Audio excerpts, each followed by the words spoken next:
Friends, बहुत सारे लोग हैं जो आजकल फोकस नहीं कर पा रहे हैं, कॉन्सेंट्रेट नहीं कर पा रहे हैं किसी भी चीज़ पर। सो ऐसे ही लोगों के लिए आज की ये वीडियो है कि अगर आप ऐसी प्रॉब्लम से परेशान हैं, you are unable to focus on anything, so आपके लिए ये वीडियो बहुत लाभदायक हो सकती है। स्पेशली आजकल आपने देखा होगा कि स्टूडेंट्स जो स्टडीज़ पर फोकस करना चाहते हैं या इवन बड़े लोग जो कि किसी काम पर फोकस करना चाहते हैं, वो इस प्रॉब्लम से जूझ रहे हैं। सो आप लोगों के लिए ये वीडियो बहुत इंपॉर्टेंट हो सकती है और आपको ये वीडियो अंत तक देखनी चाहिए। सो दोस्तों, जैसा कि मैंने कहा कि आज हम फोकस पर बात करेंगे। सपोज एग्जांपल ले लेते हैं कि कोई स्टूडेंट है जो पढ़ाई पर फोकस करना चाहता है, लेकिन क्या है कि आजकल बहुत सारी डिस्ट्रैक्शंस हैं हमारी लाइफ में और जिनके कारण वो अपनी पढ़ाई पर फोकस नहीं कर पा रहा है, कॉन्सेंट्रेट नहीं कर पा रहा है। तो इसकी वजह से वो काफ़ी परेशान है और उस प्रॉब्लम से निकलना चाहता है। ऐसे मेरे पास भी कई केसेस आते हैं, स्टूडेंट्स पूछ रहे होते हैं वर्कशॉप्स में, वेबिनार्स में कि कैसे हम अपने फोकस को बढ़ा सकते हैं। तो दोस्तों, अगर ऐसी प्रॉब्लम में कोई भी स्टूडेंट फंसा है या कोई और बंदा फंसा है, तो सबसे पहले ज़रा ये देखिए कि आप क्या किसी भी एक्टिविटी में फोकस कर पा रहे हैं कि नहीं कर पा रहे हैं। मोस्ट प्रोबेबली होगा कि आप कुछ एक्टिविटीज़ ऐसी हैं आपकी लाइफ में जिन पर आप फोकस कर पा रहे हैं। जैसे कि अगर आप वीडियो गेम्स खेलते हैं तो आप वहाँ पर पूरा फोकस के साथ बैठ जाते हैं। अगर आप टीवी देखते हैं वहाँ पर पूरा फोकस कर लेते हैं। कोई मूवी देख रहे हैं वहाँ पर पूरा फोकस कर ले रहे हैं। मतलब कोई भी ऐसी चीज़ जहाँ पर आप एंजॉयमेंट पा रहे हैं या जहाँ पर आप कोई ऐसी आपकी हॉबी है जहाँ पर आपको बड़ा मज़ा आता है, तो वहाँ पर आप फोकस कर लेते हैं, पूरा कॉन्सेंट्रेशन के साथ वो काम करते हैं। लेकिन दोस्तों, पढ़ाई में अगर आप देखें तो वहाँ आपका कॉन्सेंट्रेशन फोकस खत्म हो जाता है। इसका मतलब है कि आप में कैपेबिलिटी है फोकस करने की, आप में वो क्षमता है जिससे कि आप एक जगह पर कंसंट्रेट कर सकते हैं, लेकिन इस चीज में नहीं हो रही है, दूसरी चीज में हो जाती है। तो दोस्तों, देखना अब हमें यहां ये पड़ेगा कि दोनों चीजों में अंतर क्या है, ऐसा क्या डिफरेंस है दोनों में कि वहां तो मैं फोकस कर पा रहा हूं बड़े आराम से, लेकिन यहां नहीं कर पा रहा हूं। तो जब हम उन एक्टिविटीज़ को देखते हैं, जैसे कि आप टीवी देख रहे हैं, मोबाइल पर हैं, सोशल मीडिया में टाइम बिता रहे हैं, वीडियो गेम खेल रहे हैं और बहुत सारी आपकी हॉबीज़ हो सकती हैं जिनमें आप फोकस करके ये सब कर लेते हैं। अब जब हम उन्हें देखते हैं तो पाते हैं कि ये सारी एक्टिविटीज़ जो हैं वो आपकी पसंद की है।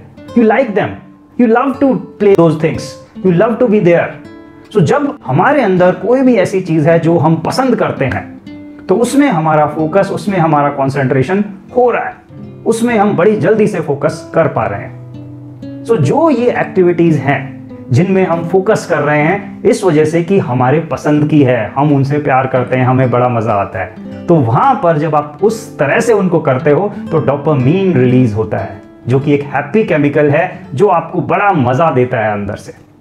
लेकिन दूसरी तरफ जब देख रहे हैं पढ़ाई, वहां पर आपको लगता है कि वो इतनी मेहनत करनी पड़ेगी, इतना एफर्ट डालना पड़ेगा, फिर जाकर ये चैप्टर याद होगा, तो इससे अच्छा है कि मैं कोई और काम कर लेता हूं। और वहां पर जब ये उधेड़ बुन लगी हुई है कि मुझे ये क्यों करना है, किस लिए करना है, वो सब क्लियर नहीं है, और फिर आप दूसरी डिस्ट्रैक्शंस की तरफ बढ़ जाते हैं, पढ़ाई पर फोकस नहीं कर पाते हैं। फर्क यही है कि आप वो चीज को पसंद करते हो, इसको बस पसंद नहीं कर रहे हो। जब ये चीज अगर हम इंप्रूव कर लें, मतलब वहां की जो लाइकिंग्स है जिसके कारण वहां पर डोपामीन रिलीज हो रहा है, वो यहां पर भी कर दें तो आपका काम बन जाएगा, है ना। तो अब आपको ये नहीं सोचना है, ये नहीं करना है कि मैं यहां पर फोकस करूं, मैं यहां पर कैसे जान डाल दूं, किस तरह से वो करूं। आपको ये देखना है कि मुझे वहां पर डोपामीन रिलीज हो रहा है, मतलब हैप्पी केमिकल रिलीज हो रहा है, इसलिए मेरा वो काम करने का ज्यादा मन करता चला जाता है, क्योंकि हमारा माइंड इसी तरीके से बना है। अब यहां पर भी अगर मैं किसी तरह डोपामीन रिलीज करा दूं तो मेरा माइंड ऑटोमेटिकली अट्रैक्ट होने लगेगा इस चीज की तरफ, और फिर मेरे लिए आसानी हो जाएगी यहां पर फोकस करना। तो अब आप क्या करेंगे कि अगर आपको यहाँ फोकस बढ़ाना है, तो देखिए, अगर आप एफर्ट को याद करोगे कि मुझे और इतना घंटे लगाने हैं, फिर इसको इस तरह से करना है और फिर जाकर ये चैप्टर याद होगा, ये पढ़ाई में मैं सक्सेसफुल होऊंगा, तो अगर आप उस एफर्ट की तरफ ध्यान दोगे तो कभी मजा नहीं आएगा, क्योंकि वहां पर डोपामीन रिलीज हो ही नहीं सकता। आप चैलेंजेस की तरफ देख रहे हो। अब आपको देखना है एक पॉजिटिव पिक्चर, मतलब इस पढ़ाई को करने के बाद मुझे क्या बेनिफिट्स होंगे, मैं क्या प्राप्त कर सकता हूं, मेरे गोल्स कैसे जो बड़े बड़े हैं वो कैसे पूरे हो जाएंगे, मेरी लाइफ कैसे ट्रांसफॉर्म हो जाएगी, मेरे परिवार वालों की लाइफ कैसे ट्रांसफॉर्म हो जाएगी। वो सब जब आप अपने माइंड को बताओगे, रोज रोज देखोगे उन पिक्चर्स को, उन बेनिफिट्स को, तब यहां पर एक क्लिक होगा कुछ कि वहां पर अब आपको मजा आने लगेगा कि यस, अगर मैंने पढ़ लिया तो वो बड़ी गाड़ी, वो बड़े बड़े घर, वो सब मैं पा सकता हूँ। अगर मैं ये काम करूँगा, मैं पढ़ाई करूँगा, तो बड़े बड़े लोग मुझे अप्रिशिएट करेंगे, बड़े बड़े मैं काम कर पाऊँगा, मेरी लाइफ चेंज हो जाएगी, मेरी फैमिली को मैं इस लेवल से ऊपर उठाकर और ऊपर तक ले जा पाऊँगा। जब वो सारी पिक्चर्स आप अपने माइंड में चलाओगे रोज़ रोज़, तब आपका माइंड उस तरफ अट्रैक्ट होने लगेगा, क्योंकि अब वहाँ पर डोपामीन रिलीज होने लगेगा। वहाँ डोपामीन रिलीज होगा तो ऑटोमेटिकली आपकी लाइकिंग उस जगह में बढ़ती चली जाएगी, और जैसे ही लाइकिंग बढ़ी, आपका फोकस, आपका कंसंट्रेशन इंक्रीज होता जाएगा। तो ये एक तरीका है कि आप विजुअलाइज करें, आप अपने माइंड में उन पिक्चर्स को चलाएं कि क्या बेनिफिट्स, क्या क्या आपको मिल सकता है, कैसे आप अपनी लाइफ को, अपनी फैमिली की लाइफ को ट्रांसफॉर्म कर सकते हो। जब उन पिक्चर्स को रोज रोज चलाओगे, ऑटोमेटिकली डोपामीन वहां पर रिलीज होने लगेगा। एक और तरीका आप यूज कर सकते हो, जिसे कि आनापान मेडिटेशन कहा जाता है, जो कि बुद्धिज्म में काफी प्रिवेलेंट है। तो आप आनापान मेडिटेशन में जब करते हैं तो आप सीधे बैठ जाइए और कमर सीधे करके आप एकदम से फोकस होकर बैठ जाएं और अपना पूरा ध्यान अपनी ब्रेथ पर लेकर आए। जैसे जैसे आप देखना शुरू करेंगे अपनी ब्रेथ को, अपना फोकस अपनी नॉस्ट्रिल्स पर ले जाएं, जहां से हवा एंटर होती है नोज में और जहां से आउट आती है। तो पूरा फोकस आप सिर्फ इसी जगह पर बनाकर रखें और पूरा ध्यान वहीं पर लगा दें कि जब यहां से हवा एंटर होती है कैसा लगता है, और फिर वहां से हवा बाहर आ रही है तो यहां पर कैसी फीलिंग आ रही है।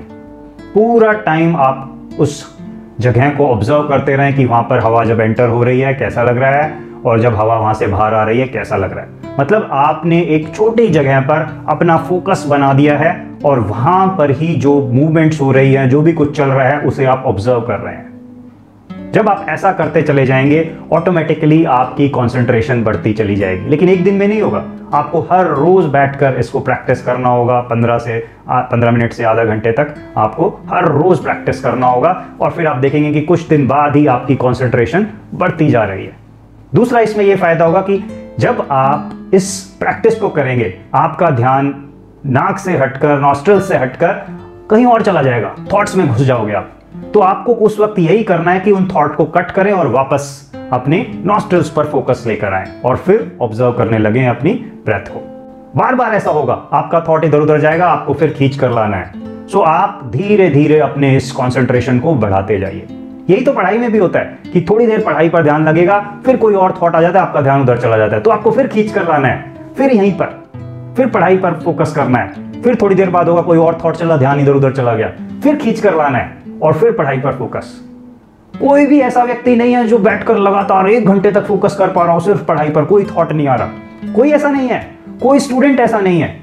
वो संत महात्मा ही कर पाते होंगे। वो सब ऐसे ही हैं कि कुछ देर फोकस करेगा और फिर उसका कोई थॉट आएगा, वो उस थॉट में उलझ जाएगा, फिर कट करके वापस आता है, फिर फोकस करता है। तो आप ये मत समझिए अगर ऐसा हो रहा है तो मेरी तो कंसंट्रेशन कमजोर है, मैं नहीं कर पाऊंगा, ऐसा नहीं सोचना।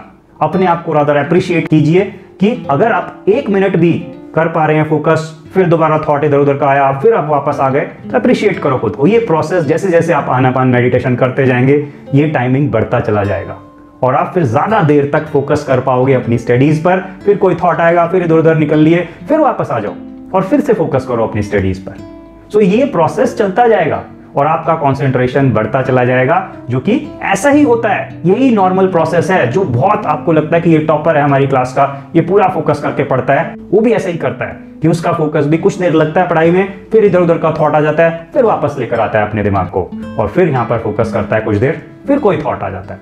तो ये प्रोसेस आपको भी स्ट्रेंथन करना है और यूजिंग आनापान मेडिटेशन आप इसको और स्ट्रॉन्ग कर सकते हो। अपनी कंसंट्रेशन का जो टाइमिंग है एक चीज पर फोकस करने का, वो बढ़ा सकते हैं। ये तो रहा कि आपको कैसे इसके रूट पर काम करना है। दूसरा आप ये भी कर सकते हैं कि आप अपनी जो भी अचीवमेंट्स हैं, मतलब जो ये फोकस टाइमिंग है, इनको बहुत बड़ा सोचकर कि मैं 2 घंटे बैठ पाऊंगा तभी मैं अपने आप को काबिल समझूंगा, ऐसा नहीं करना है। अगर आप अभी बिल्कुल नहीं बैठ पा रहे हैं तो 1-2 मिनट भी अगर आप फोकस करके बैठ जाएं एक चीज पर, तो अप्रिशिएट करो खुद को कि yes I have done a good job, और फिर ट्राई करो। नेक्स्ट टाइम आप थोड़ा और इंप्रूव करो, फिर अप्रिशिएट करो अपने आप को कि यस गुड जॉब। और इस तरह से पहले 1-2 मिनट पे थे, फिर 4-5 मिनट पे पहुंच गए, फिर 10 मिनट पे पहुंच गए, 15 मिनट पे पहुंच गए, और वही आपका काम होता चला जाएगा। ऐसे आपको ये नहीं है कि कई घंटों तक का सोचना है।